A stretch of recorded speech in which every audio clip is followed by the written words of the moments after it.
I pointed my rifle at a man who was just praying. That moment never left my mind. His knee touching the dirt floor, his forehead pressed against the gravel, while my fingers trembled on the trigger. There was no threat. There was no hatred in his eyes when he looked up at me. But inside me there was a minefield of prejudice, because since basic training, they taught us that Muslims were enemies. Period. Today, I am one of them. And the most absurd part? It was precisely in that instant, with my finger on the trigger, that Allah began speaking to me, and I didn't even know He existed. If you think Islamophobia is just gratuitous hatred, wait until you hear what happened to me after that interrupted prayer. My name is Jake Mitchell. I'm 36 years old, and I was born in the United States. For years, I served as a Marine, fully convinced that my duty was to protect my country and that Muslims were the enemy. Before I continue with my testimony, write in the comments where you're watching from. I want to know which countries this story is reaching, because if it made its way to you, maybe it's not just by chance. What they don't tell you about military training is how they systematically rewire your brain to see certain people as less than human. Fort Benning, Georgia, summer of 2008. That's where Private Jake Mitchell learned that towelheads and sand and keys weren't just slurs, they were tactical identifications. The drill sergeants didn't just teach us to shoot, they taught us to hate with precision.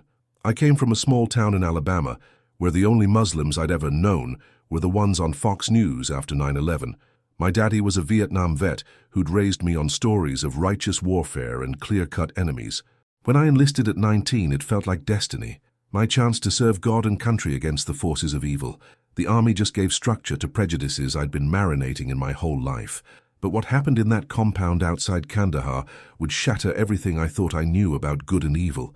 The thing is, when you're trained to see monsters, sometimes you miss the angels standing right in front of you.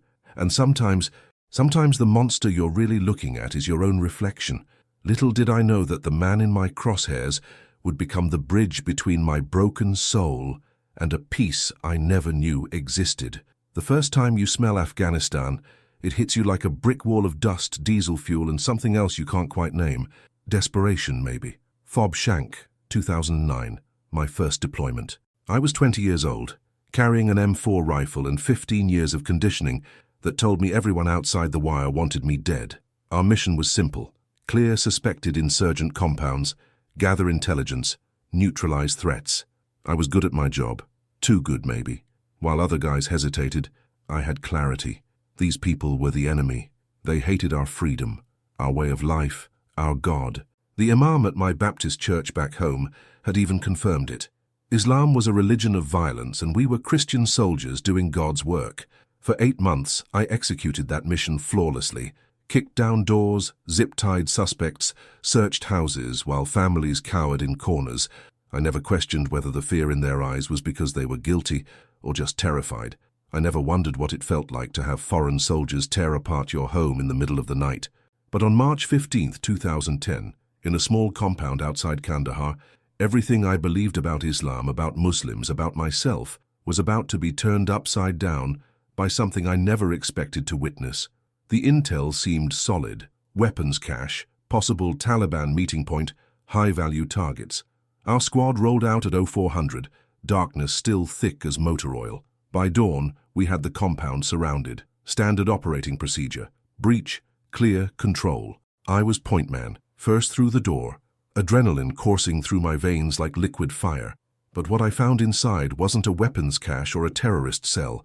It was an old man, maybe 60, kneeling on a small rug facing east.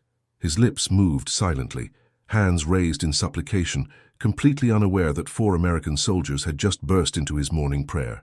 The morning light streaming through a crack in the wall illuminated his face, peaceful, serene, lost in communion with something greater than himself. My training kicked in. Potential threat, unknown individual, weapon raised, finger on trigger, safety off.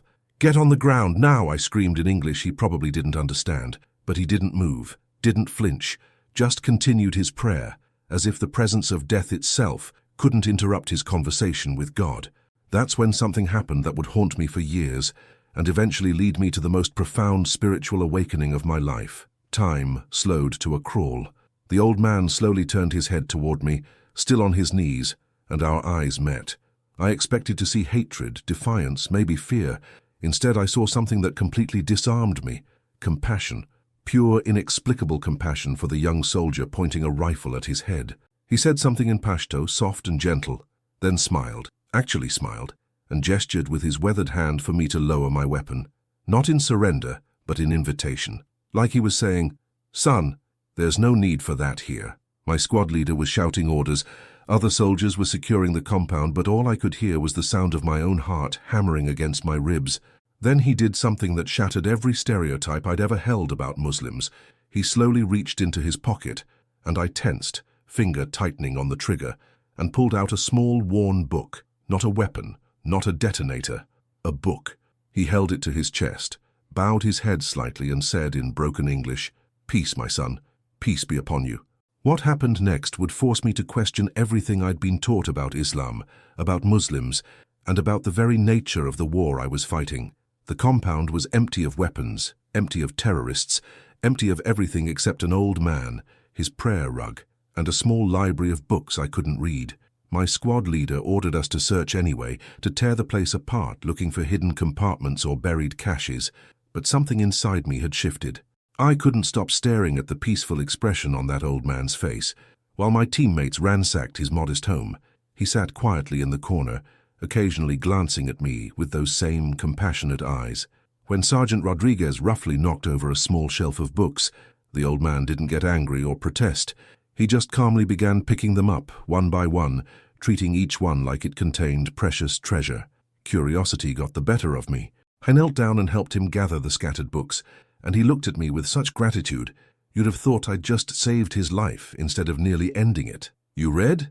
he asked in halting English, holding up a small book with Arabic script. I shook my head, and he opened it carefully, pointing to the text. This Quran, God's words, very beautiful. What he shared with me next would plant seeds of doubt about everything I'd been taught, and start a spiritual journey I never saw coming.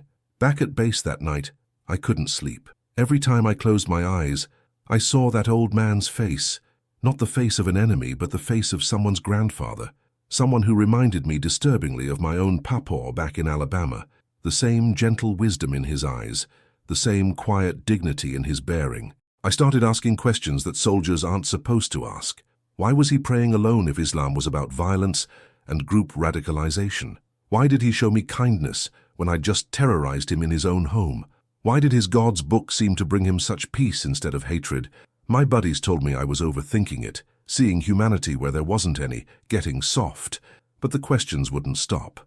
During our next patrol, I found myself really looking at the Afghan civilians for the first time, not as potential threats, but as people, fathers holding their children, mothers shopping in the bazaar, elderly men walking to prayer. They looked normal, human, scared of us, sure, but not inherently evil or violent. Then something happened during our next mission that would shatter my worldview completely and set me on a path toward a truth I never expected to discover. 3 weeks later, we were ambushed during a routine patrol. IED explosion, small arms fire, complete chaos. I was separated from my squad, pinned down behind a concrete barrier with shrapnel in my leg and my radio dead. I was bleeding, scared, and certain I was going to die in that Afghan dust. That's when I heard footsteps approaching. I raised my rifle, expecting to see Taliban fighters coming to finish me off. Instead, it was him, the same old man from the compound. But this time he wasn't alone. He had 2 younger men with him, and they were carrying medical supplies and water. They could have left me there. They could have taken my weapons and walked away. Hell, they could have killed me, and no one would have blamed them. Instead, they bandaged my wounds, gave me water, and stayed with me until my squad found us 2 hours later. The old man never said much, just kept repeating that same phrase, "Peace be upon you, my son." As I lay there being treated by people I'd been trained to see as enemies, a profound realization began to dawn on me, one that would eventually lead me to the most important decision of my life. My tour ended 6 months later, but I brought Afghanistan home with me in ways the army never prepared me for.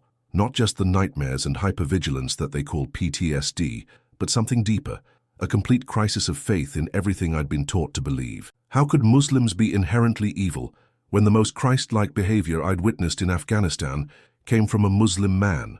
I tried going back to my Baptist church in Alabama, tried finding comfort in the same sermons about good versus evil, us versus them. But the words felt hollow now. When Pastor Williams preached about the Islamic threat and godless Muslims, all I could see was that old man's compassionate face. All I could hear was his gentle voice saying, "Peace be upon you." I started reading, really reading, about Islam for the first time. Not military intelligence briefs or Fox News segments, but actual Islamic texts, histories, scholarly works. What I discovered challenged everything I thought I knew. The word Islam itself means peace and submission to God. The Quran spoke of Jesus as a revered prophet. Muslims believed in the same God I'd been praying to my whole life. But the most shocking discovery was yet to come, one that would ultimately lead me to make a decision that cost me my family, my community, and everything I'd known, but gave me something infinitely more valuable. 2 years after my discharge, I was working construction in Birmingham, still wrestling with questions that wouldn't leave me alone. That's when I met Abdul Rahman at a job site, a Syrian immigrant who'd been in America for 15 years.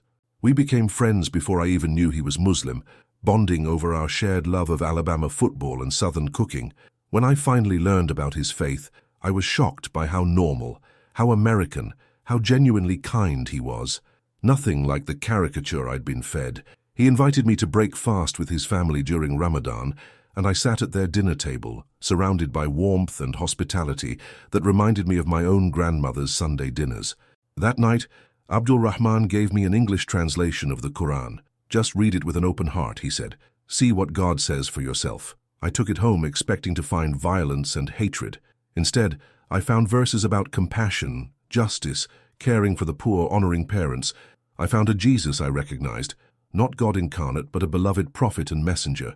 The moment of truth came 3 months later, alone in my apartment at 2 a.m., when I finally admitted to myself what my heart had known since that day in Kandahar. Today, I am Abdullah Jake Mitchell, a Muslim convert living in Atlanta, married to a wonderful woman named Aisha, and father to 2 beautiful children who are growing up knowing that God's love transcends the artificial barriers humans create between ourselves. If this story has touched your heart, if it's made you question your own assumptions about Islam or Muslims, I beg you to share it. Don't just hit like and scroll past. Share this video in your family group chats, post it on your Facebook timeline, send it to that friend who always shares anti-Muslim memes without thinking about the real humans behind the headlines. Maybe your cousin in the military needs to hear this. Maybe your neighbor who crossed the street when the Muslim family moved in next door needs to see this. Maybe that person is you. The truth is, God's guidance comes in ways we never expect, through people we're taught to fear, in moments when we're pointing weapons instead of opening our hearts. Share this testimony widely, because somewhere out there is another Jake Mitchell, someone whose heart is ready to hear that Islam means peace, that Muslims are not the enemy, and that sometimes the people we're taught to hate are the very ones God sends to save our souls. Assalamu alaikum. Peace be upon you all.